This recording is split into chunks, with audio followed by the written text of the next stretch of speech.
три главные проблемы Пскова и Псковской области? Конечно, работа. Ну, экология, это понятно, у нас везде хромает. Ну, вот эти две причины. Все. Да меня все устраивает, по большому счету, кроме пенсии. Наверное, все-таки в какой-то степени нехватка вакансий на работу, ну, в какой-то степени безработица.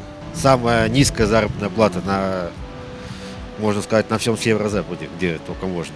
Вот если честно, мне жалко людей с ограниченными способностями и вот мам с колясками. Мне кажется, для них город совершенно не приспособлен. Хотелось бы больше фонтанов, например, потому что не хватает очень этой атмосферы. Так, в принципе, все устраивает. Какой-то либо движухи. Как бы она есть, она начинает появляться, и, ну, мне кажется, надо еще побольше.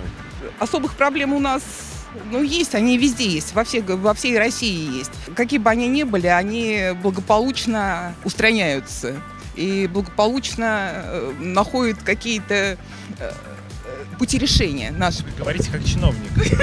Вы и есть чиновник. В сельской местности, допустим, очень мало рабочих мест. Людям приходится ездить в город. Но это же накладно, правильно?